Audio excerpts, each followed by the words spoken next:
Hoje vamos falar um pouco sobre a campanha Março Azul de prevenção do câncer coloretal, também conhecido como câncer de colo ou de intestino. Este tumor é o segundo mais frequente no Brasil em homens e mulheres, com exceção do câncer de pele. Não melanoma, ele pode se manifestar de diversas formas e o diagnóstico prévio é muito importante no tratamento. E é sobre isso que vamos conversar agora com o Dr.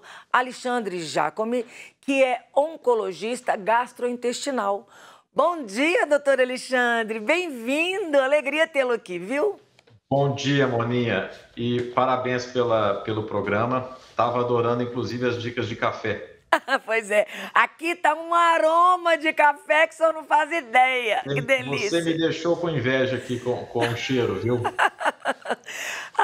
Para os amantes de café, a boca da gente enche de água, né, É doutor? bom, né? É muito bom, muito bom. Parabéns, parabéns. Muito obrigada. Doutor, para as pessoas que estão nos assistindo aí não sabem ainda o que é um câncer coloretal.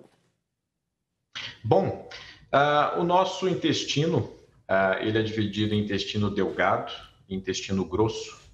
Quando a gente fala em câncer coloretal, a gente está falando de câncer do intestino grosso. Basicamente é isso, tá? O reto é a porção final do intestino grosso.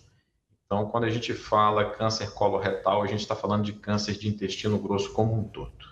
Uhum. A gente estuda, né? Quem não seguiu a área das biológicas, biomédicas, a gente tem o intestino grosso e o intestino delgado. O intestino grosso é o que termina? O intestino grosso é o que termina, exatamente. Quais são as causas do câncer coloretal? Olha, o principal fator de risco é a idade, né? O câncer, lembrando, ele é uma doença inerente ao nosso envelhecimento. Por isso que, felizmente, ele é uma doença rara em criança e adolescente.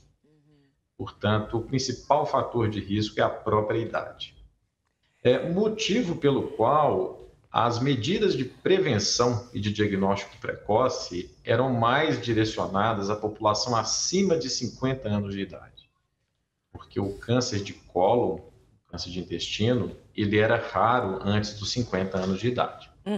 No entanto, nas últimas 2 décadas, a partir de 2000 principalmente, a gente tem observado um fenômeno que não é restrito ao Brasil, é um fenômeno global, em que a gente está observando um aumento do número de casos em pessoas com menos de 50 anos. Portanto, o limite de idade reduziu de 50 para 45 anos.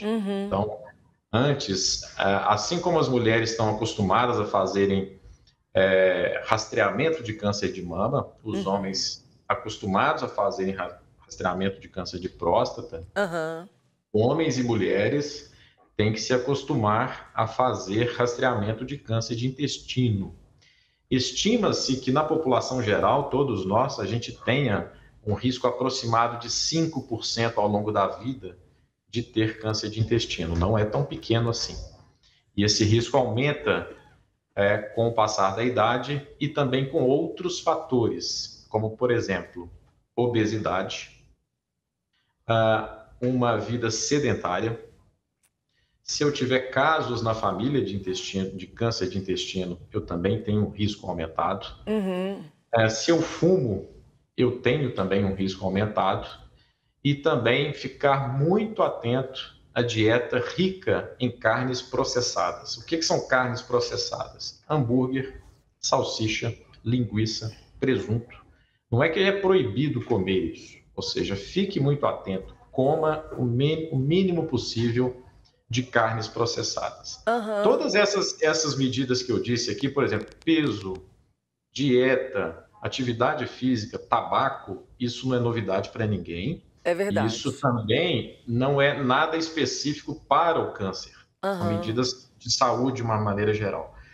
Talvez a única medida específica para o câncer de intestino, ela diz respeito às carnes processadas. Esse é um elemento que a gente tem que ficar muito atento, tanto que a Organização Mundial de Saúde colocou carnes processadas como um agente carcinógeno de classe 1. Que coisa séria, né? E ainda as Exatamente. pessoas continuam consumindo salsicha, aqueles embutidos que vêm com muita coisa tóxica, não é, doutor? Exatamente. Essa é uma das hipóteses, inclusive, eu estou deixando aqui bem claro que é uma hipótese, não é uma Uhum, certeza, aham. para se explicar o aumento do número de casos em populações mais jovens a partir dos anos 2000. A gente teve uma mudança de hábito de vida nos últimos anos, principalmente em dietas mais ricas em carnes processadas, como hambúrguer e salsicha, por exemplo. Verdade. Portanto, ficar muito atento, ficar muito atento a Enlatados isso. também entra nessa lista, Enlatado doutor? também entra. Também Enlatado entra, também né? entra. Entra. Bem Doutor, então, lembrado. eu escutando o senhor falando, eu entendo. O exame de prevenção de câncer de útero, a mulher tem que fazer uma vez por ano, bem como a mamografia. O homem também faz uma vez por ano para ver o exame de próstata. Eu entendo, então, que a partir dos 45 anos, eu tenho que fazer o exame a colonoscopia, seria? Anualmente? Qual que é o índice que eu tenho que fazer de tempo? Ótimo. E antes de tudo, eu já te agradeço e parabenizo pelo espaço. O Outubro Rosa e o Novembro Azul, a mídia nos ajudou enormemente a conscientizar a população. Isso entrou no inconsciente das pessoas, né? Mama e próstata. Uhum. A gente precisa agora de ajudar a população a entender que a gente precisa também fazer o rastreamento do câncer de intestino em todas as pessoas, independente de sexo, né? Ou seja, a partir dos 45 anos de idade, a gente tem que fazer exames de rastreamento. O que é rastreamento? É procurar a doença em quem não tem sintoma, né? A gente faz isso de duas maneiras no câncer de intestino. O padrão ouro, o exame melhor para ser feito, colonoscopia, tá? Porque a colonoscopia, ela detecta lesões pré-malignas, né? Ela não só detecta, como já trata. Ela vai lá, detecta e remove, né? Uhum.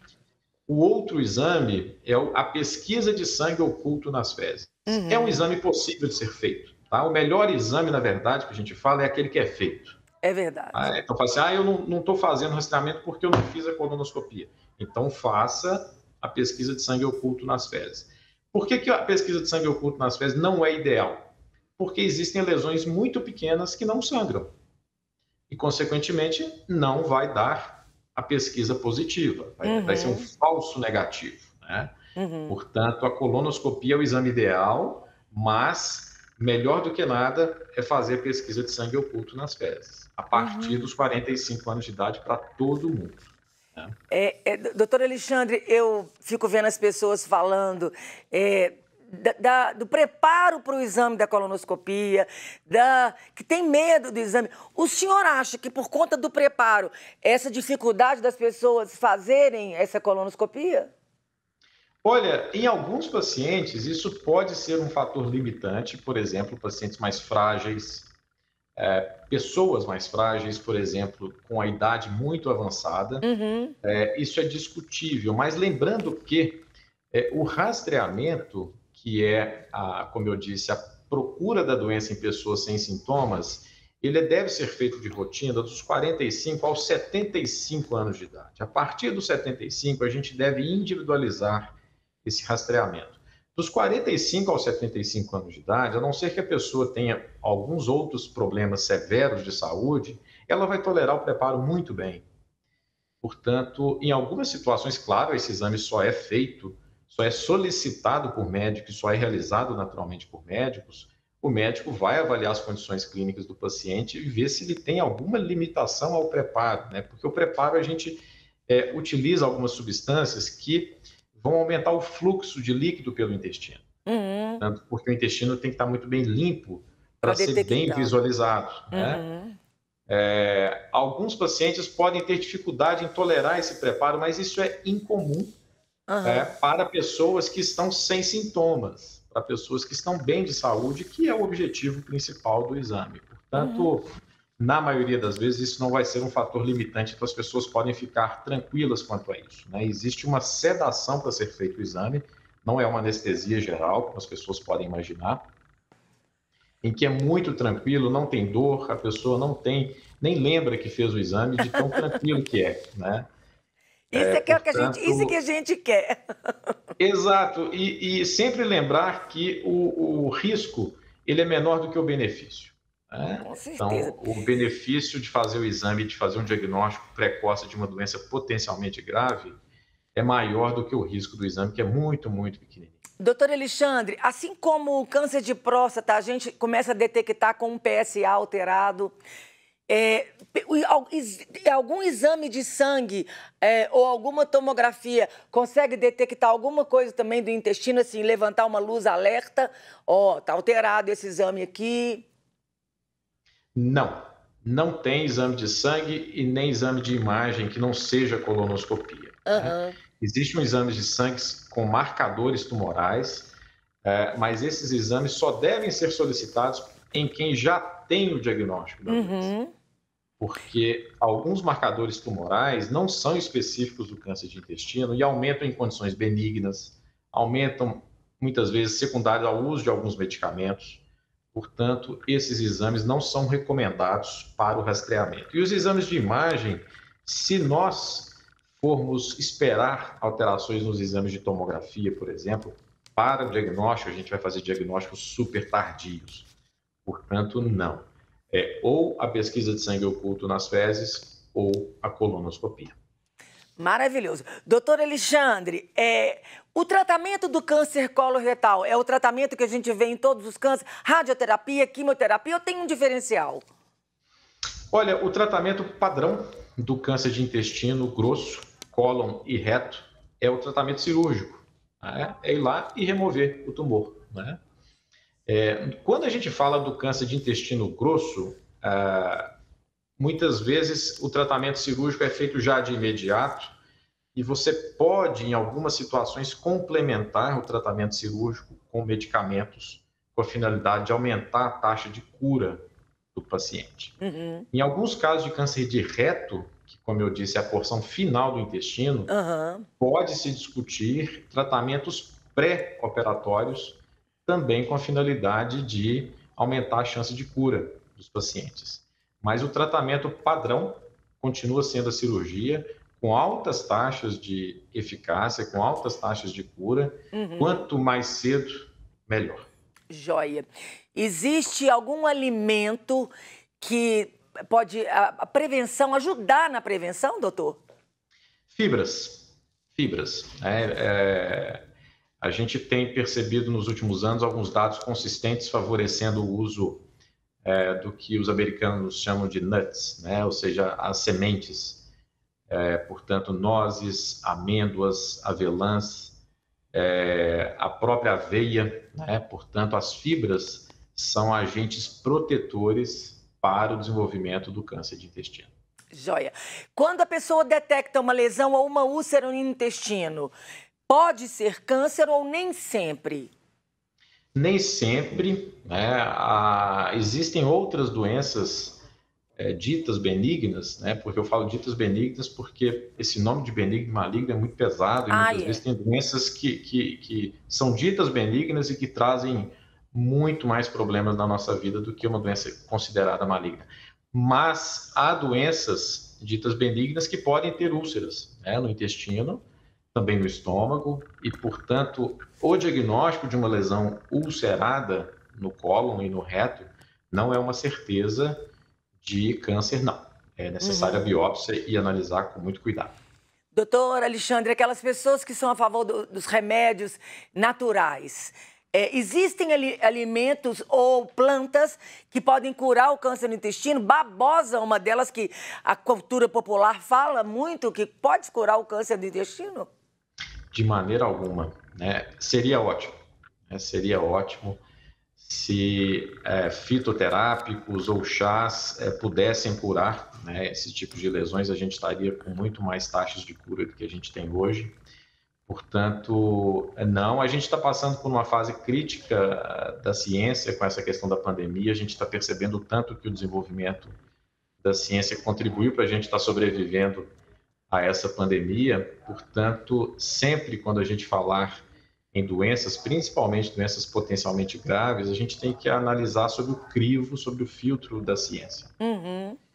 Então, todas essas medicações ditas naturais ou fitoterápicos ainda não se demonstraram com potencial curativo no tratamento do câncer de intestino grosso ou até mesmo de outros cânceres, né? E tomar muito cuidado com os fitoterápicos, com medicamentos chamados naturais, porque eles podem ser potencialmente tóxicos. E existe uma baixa reprodutibilidade desses compostos, vamos dizer assim. Então, uma determinada porção pode conter 200 miligramas dele, a outra pode ter 480, a outra pode ter 30. Então, ele não foi padronizado e não foi testado sobre uma metodologia científica para que seja administrado de maneira ética para uma pessoa, né? Portanto, tudo dentro da medicina é feito de uma maneira extremamente rigorosa e ética, e a gente tem que obedecer todos esses princípios para uma orientação adequada dos nossos pacientes. Maravilhoso, doutor. Muito obrigada por o senhor ter parado essa manhã de tudo que nós falamos. Tem alguma coisa que o senhor gostaria de acrescentar ou que a gente não tenha falado? Mensagem final: colonoscopia salva vidas. Isso mesmo, colonoscopia salva vidas e nós estamos no Março Azul. Lembrando a rede social, Dr. Alexandre Giacomo, tudo junto, Dr. Alexandre Giacome. Doutor Alexandre, muito obrigada. Deus abençoe muito o seu trabalho, viu? Eu que agradeço, parabéns pelo programa e pelo espaço.